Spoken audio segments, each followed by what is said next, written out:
Tomorrow's planned visit by President Volodymyr Zelenskyy to Turkey is one of the most significant diplomatic moves Kyiv has attempted in months. It's not theatre, it's an act of political necessity, humanitarian urgency and strategic foresight. At the heart of the visit lie two intertwined goals: the resumption of prisoner exchanges on a scale not seen since 2022 and the tentative revival of peace diplomacy under Turkish mediation. Turkey sits in a position no other state occupies. It maintains channels to both Moscow and Kyiv. It controls the Black Sea's gates through the Montreux Convention, and it has repeatedly served as one of the venues where Russians and Ukrainians can sit in the same building without the entire process collapsing into recrimination. Zelenskyy has not explicitly confirmed a meeting with President Erdogan, but that ambiguity is part of the choreography. Turkey wants to appear indispensable, Ukraine wants to appear open, Russia wants to appear aloof, and yet all three depend on this axis if any humanitarian progress is to be made. The Istanbul Protocols of 2022, now reactivated, were the only framework that ever allowed the large-scale systematized return of prisoners. If they can be revived properly, the return of 1,200 Ukrainian captives is possible. That number is not abstract. It is a set of spouses, children, parents, soldiers and civilians whose families have lived in suspended grief for months, if not years. Ukraine believes that more than 2,500 of its soldiers, of its defenders, remain in Russian hands. The figure rises to tens of thousands if illegally detained civilians are also included.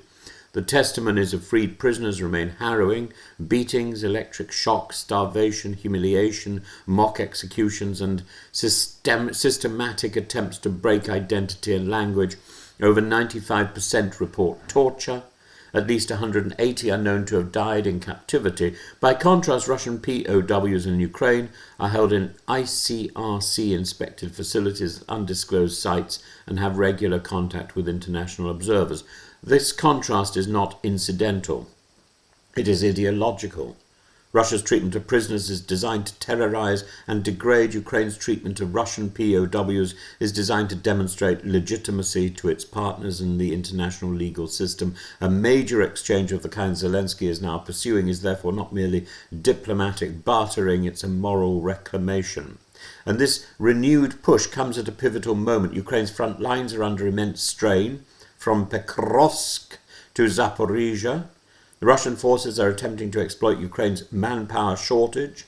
Drone and missile strikes have degraded Ukraine's power grid as winter approaches. The battlefield conversation is becoming more attritional and less mobile, making humanitarian channels more essential. A large exchange would lift national morale and demonstrate that Ukraine can still impose conditions on a war that Russia tries to portray as inevitable.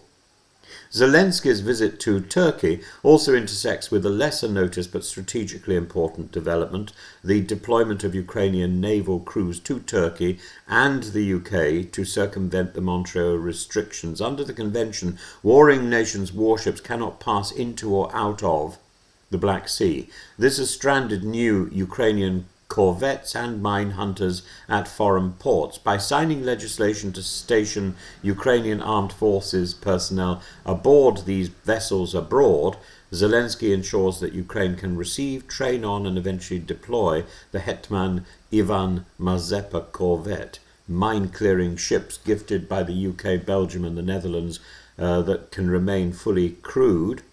Ukraine maintains a future Black Sea strategy by preparing assets that cannot yet legally enter the region. The timing of this law is no coincidence. Turkey's interpretation of Montreux is central, and any military maritime discussion with Ankara strengthens the political backdrop to the prisoner negotiations.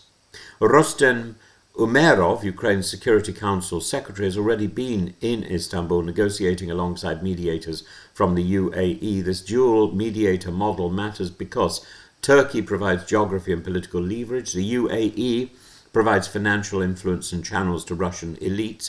Combined, they create the only environment in which Moscow might accept a large exchange without demanding concessions Ukraine cannot give.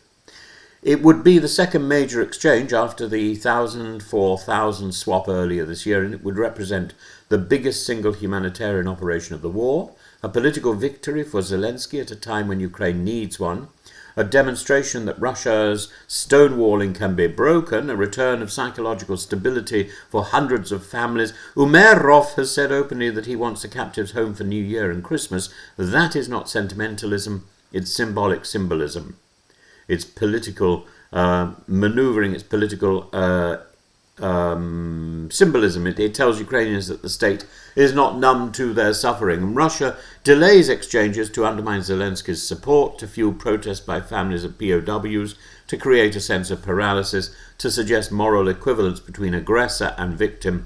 And this visit to Turkey is a counter-offensive in the diplomatic sphere. Its success would pierce that Russian strategy. The talk of reviving negotiations must be understood correctly. Zelenskyy is not proposing concessions, he's proposing a process. Turkey has consistently tried to position itself as a guarantor. Russia wants to appear open without meaning it. The Budapest summit evaporated because Putin would not come. The visit about staging the optics of diplomacy while achieving the reality of humanitarian gain.